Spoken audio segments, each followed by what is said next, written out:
नमस्कार बच्चों, मेरा नाम है राहुल और आप देख रहे हैं बेसिक क्लास अध्याय 2 अम्ल क्षारक एवं लवण अध्याय 2। इसका आज भाग 5 पढ़ने वाले हैं। भाग 1, 2, 3, 4 हम पहले ही कर चुके हैं। आज हम भाग 5 पढ़ेंगे। अम्ल क्षारक एवं लवण अध्याय का नाम है आपके।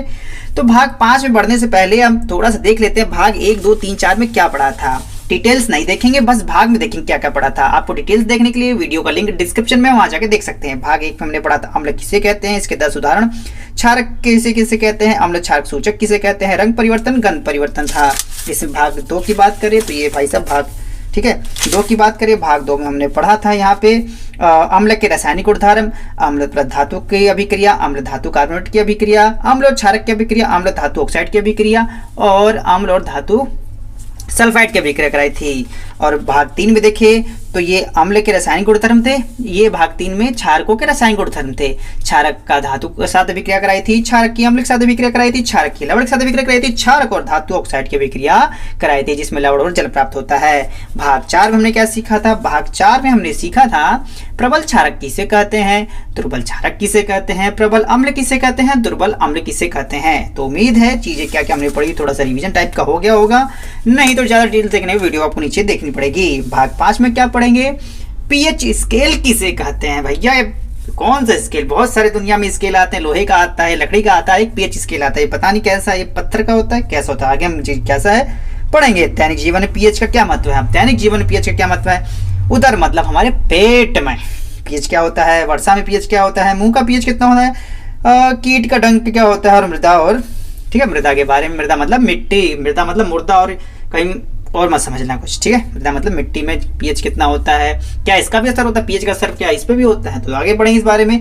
लवणों का पीएच कितना होता है? लवण मतलब सॉल्ट होता है, एसिड मतलब बेस, ठीक है। अम्ल एसिड, बेस क्षारक, और लवण मतलब सॉल्ट्स का पीएच कितना होता है, इस बारे में आज हम चर्चा करेंगे भाग 5 में। उम्मीद है आपको चीजें क्लियर समझ में आ रही हैं। तो चलिए जल्दी से फटाक से शुरू करते हैं। तो सबसे पहले क्या है, पीएच स्केल किसे कहते हैं, आपकी एनसीईआरटी बुक में एक बार देख लेते हैं, ठीक है। पीएच स्केल आपकी एनसीईआरटी बुक में काफी अच्छे से दिखाया गया है, ठीक है। ये देखो पीएच स्केल, ठीक है। पीएच स्केल ये है, आपको अच्छे से दिखाई दे रहा होगा, ठीक है। पहले देख लें पीएच स्केल किसे कहते हैं। तो पीएच स्केल उसे कहते हैं किसी विलयन में उपस्थित हाइड्रोजन आयन की सांद्रता ज्ञात करने के लिए। किसकी सांद्रता? हाइड्रोजन आयन की सांद्रता ज्ञात करने के लिए एक स्केल विकसित किया गया। एक स्केल है विकास किया गया, मोदी जी के हिसाब से किया गया, जिसे पीएच स्केल कहते हैं। आप पीएच स्केल आप आसानी से देख रखते हैं। ये 7 से अगर बढ़ रहा है तो आपका अम्ल बन जाता है, 7 से कम है तो आपका क्षार बनता हुआ चला जाता है। पीएच स्केल पर पी सूचकांक होता है, ठीक है। पी सूचकांक होता है और जिसे पुषांश कहते हैं, जो जर्मन शब्द का अर्थ है, और जर्मन और पुषांश का अर्थ होता है शक्ति, पावर, शक्तिमान टाइप का होता है, कुछ इस टाइप का, ठीक है। तो देखते हैं नीचे है, नीचे वालों की एक बार लेके और चलते हैं। यहाँ पे 1 से लेके 14 गिनतियां दे रखी, ये रहा। हाँ, तो इसमें क्या होता है, 0 से लेके 1, 2, 3, 4, 5, 6, 9, 10, 11, 12, 14 तक इस पे गिनतियां होती हैं, ठीक है। और बस तो और 14 जो डिवाइड कर देंगे यहाँ से, तो जो 14 7 से जितनी भी कम होंगी वो आपकी अम्ल होंगी, 7 से ज्यादा होगी तो क्षारीय होगी। और यहाँ पे थोड़ा से ये इन्होंने कितना मस्त बना रखा है, 7 से कम होगी तो अम्ल होगी, और जितनी कम होती चली जाएगी वो उसकी अम्ल उतनी ही प्रबलता बढ़ती चली जाएगी, बढ़ती हुई अम्लीय प्रकृति। तो मतलब अगर कोई 5 है, ठीक है, तो और 4 है या 3 है, तो सबसे ज्यादा अम्लीय कौन सा हो, जो 3 नंबर पे आएगा।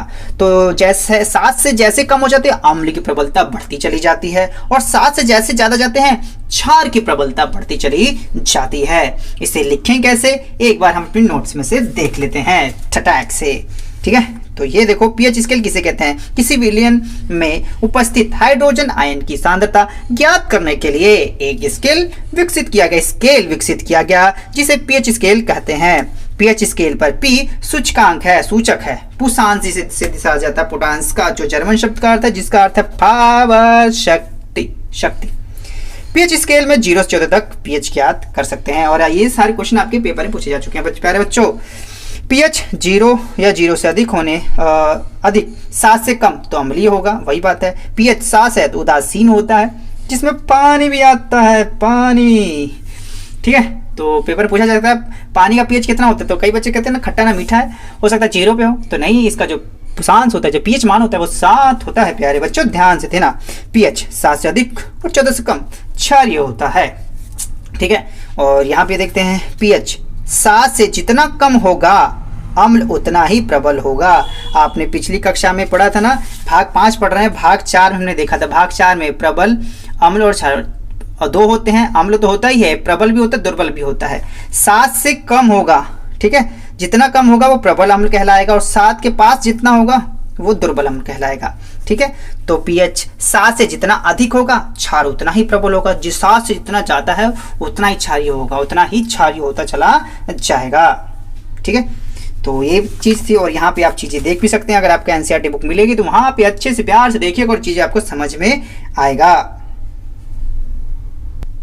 और नेक्स्ट हम देखेंगे यहाँ पे दैनिक जीवन में पीएच का महत्व क्या होता है, हमारे उदर में कितना पीएच होता है। ठीक है, आपको पता है जो हमारे पेट में होता है उसमें भी एसिड पाया जाता है, वर्षा में एसिड पाया जाता है। वर्षा में होता है आपका अगर 5.6 से अगर वर्षा कम हो रही है, जो पीएच मान 5.6 से कम आ रहा है तो उसे हम अम्लीय वर्षा कहते हैं।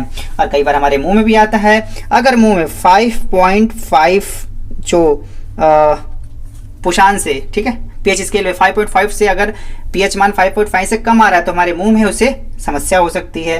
ठीक है, कुछ ऐसी चीजें हैं, आपके बुक में है, एक बार बुक में भी देख लेते हैं, फटाक से आपके बगल में दिया गया है यहाँ पे। ठीक है, दैनिक जीवन में पीएच का महत्व। ठीक है, ये रहा। क्या पौधे एवं पशु पीएच के प्रति संवेदनशील होते हैं? हमारे शरीर में 7.0 से 7.8 पीएच परास के बीच कार्य करता है। जीवित प्राणी केवल संकीर्ण पीएच परास परिसर में ही जीवित रह सकते हैं। वर्षा के जल की पीएच मान जब 5.6 से कम हो जाती है तो अम्लीय वर्षा कहलाती है। पेपर में आते अम्लीय वर्षा किसे कहते हैं? जब 5.6 से उसका पीएच मान कम होता है तो अम्लीय वर्षा कहलाते हैं। अम्लीय वर्षा जल जब नदी में प्रवाह होते हैं तो नदी के जल का मान पीएच का मान कम हो जाता है। ऐसी नदी में जलीय जीवधारियों में उत्तरजीविका कठिन हो जाती है, मतलब वो मरने के कगार पे आ जाते हैं यार, तो यही बात होती है। अब यहाँ देखेंगे आपके बगीचे में मिट्टी का पीएच कितना है। ठीक है, इसे और डिटेल्स में देखने, ठीक है, देख लेंगे। तो और हमने लिखा कैसे उसे एक बार देख लेते हैं, अपनी नोट्स में देख लेते हैं। दैनिक जीवन में, ठीक है, दैनिक जीवन में पीएच का महत्व क्या है? दैनिक जीवन में पीएच का महत्व, उदर में अम्लता HCl की मात्रा बढ़ने पर एंटी एसिड, जैसे आपका एंटीवायरस होता है उसी प्रकार से एंटी एसिड का प्रयोग किया जाता है। MgOH का whole twice milk of magnesia जिसे कहते हैं, जिसको खाने हमारे पेट में जलन होती है ना, वो जलन को खत्म करने के लिए, क्योंकि हमारे पेट में उदर में जो अम्ल की प्रबलता ज्यादा हो जाती है उसे कम करने के लिए हम एंटी एसिड मतलब क्षार का प्रयोग करते हैं, जिसे मिल्क ऑफ मैग्नीशिया का कहते हैं, का प्रयोग किया जाता है। वर्षा के जल का मान, पीएच का मान 5.6 से कम हो जाती है तो अम्लीय वर्षा कहलाती है। जो खेतों को प्रभावित करती है, नदियों में पानी जाता है तो उसको प्रभावित करती है, खेतों में फसल अच्छी नहीं होती है जो कि बहुत ही नुकसानदेह होती है। मुंह के पीएच का मान 5.5 से कम होने पर दांतों में पीला नहीं पड़ता, दांतों का क्षय प्रारंभ हो जाता है। क्षय का मतलब नुकसान पहुंचना शुरू हो जाता है। इससे बचने के लिए भोजन के बाद दंतमंजन या क्षारीय विलेन के रूप में मुख्य सफाई करनी चाहिए। आपने देखा होगा कि हम जो ब्रश करते हैं, जो आपका घर में पेप्सोडेंट रखा वो क्षारीय होता है। ठीक है, अगर आपके मुंह का मान अगर 5.5 से कम चला जाता है तो काफी दिक्कत हो जाएगी, अम्लीय बन जाएगा। और अम्लीय क्यों होता है? जो कीटाणु होते हैं वो आगे हग देते हैं यार हमारे दांत के ऊपर, और जिस वजह से कहते हैं सुबह भी शाम को भी ब्रश करके सोना भी चाहिए ताकि जो हमारे कीटाणु हो मर जाए अंदर मुंह के अंदर। कीटों का डंक मधुमक्खी या चींटी के डंक से अम्लीय निकलता है। ठीक है, जो भी ये कीटाणु काटते उठते हैं ना, इनके डंक में अम्ल होता है, जिसके कारण दर्द डिस्को और जलन होता है। उसी समय क्षारक लवण Na हाइड्रोकार्बोनेट, ठीक है, का प्रयोग करके इसे रोका जा सकता है। नेक्स्ट है 5 नंबर में, मृदा की पीएच का मान ज्ञात करने के लिए मिट्टी को बोई जाने वाली फसलों का चयन किया जा सकता है। अगर उसमें मतलब उसका पीएच का मान कितना है तथा उपयुक्त उर्वरक का प्रयोग करके अच्छी फसल प्राप्त की जा सकती है। अगर ज्यादा अम्ल है तो उसमें अम्ल नहीं मिलाएंगे, उसमें क्षार का प्रयोग करेंगे। क्षार ज्यादा है तो अम्ल मिलाएंगे। तो इसी वजह से कई बार आपने देखा होगा मिट्टी की जांच तो मिट्टी में यही जांचते हैं कि वो अम्लीय है या क्षारीय है। ठीक है, यहाँ पे आपको चीजें खत्म हो जाती है। नेक्स्ट हम टॉपिक पढ़ने जा रहे हैं अब लवणों मतलब सॉल्ट्स का पीएच कितना होता है। जो अम्ल और क्षार से मिलकर बने होते हैं, जो अम्ल और क्षारक से मिलकर लवण बने होते हैं, इसका पीएच कितना होता है भाई साहब। ये जानने के लिए हम पेज पलटते हैं और देखते हैं कैसे हमने लिखा इस चीज को। ठीक है, ये आ गया।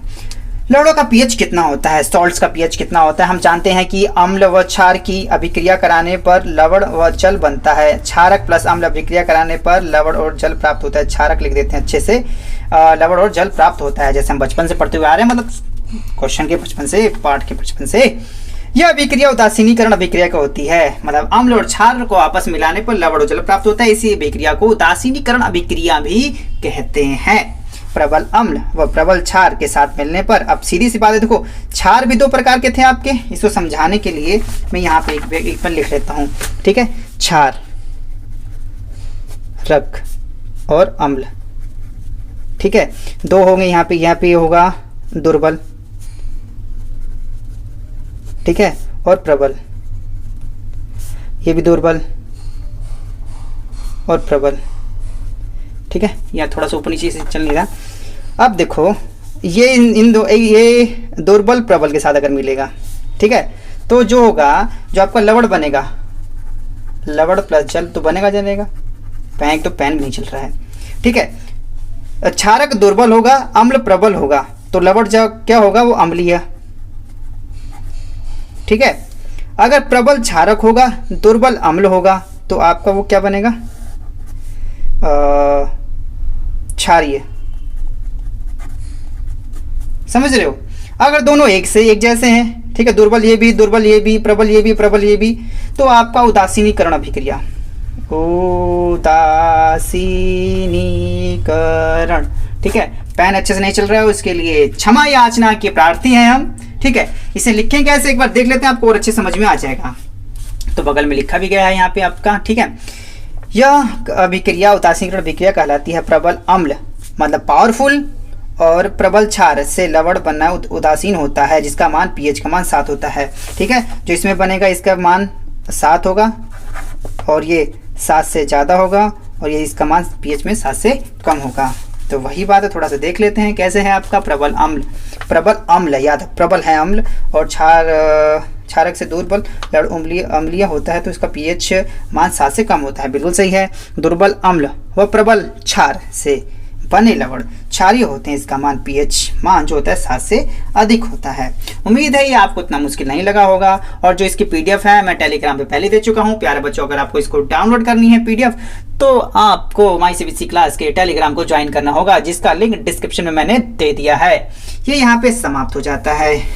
ठीक है, भाग 5 में हमने क्या क्या पढ़ा, पीएच स्केल किसे कहते हैं, दैनिक जीवन पीएच का महत्व, ठीक है, प्लांट का ये भी कर लिया था। कीटों के जो डंक में हो तो वो भी अम्लीय होता है, लवणों का पीएच मान कितना होता है। भाग 5 यहाँ पे खत्म हो गया। भाग 6 में क्या क्या सीखेंगे वो भी एक बार हम देख लेते हैं। भाग 6, ठीक है, भाग 6 में ये रहा। ठीक है, अध्याय 2 अम्लीय क्षार, भाग 6 सोडियम क्लोराइड के बारे में चर्चा करेंगे। सोडियम क्लोराइड के गुण पढ़ेंगे, सोडियम क्लोराइड का उपयोग और सोडियम हाइड्रो ऑक्साइड। ठीक है, सोडियम क्लोराइड के बारे में पढ़ेंगे और सोडियम हाइड्रो ऑक्साइड के बारे में, NaCl और आपका साधारण नाम किसे ही कहते हैं, और NaOH सोडियम हाइड्रोक्साइड। ठीक है, इसके गुण, इसका उपयोग पढ़ेंगे। भाग 6 में मिलते हैं। माई सीबीएसई क्लास की इस वीडियो को देखने के धन्यवाद। वीडियो अच्छी लगे तो लाइक जरूर करते। तब तक के लिए जय हिंद, जय भारत।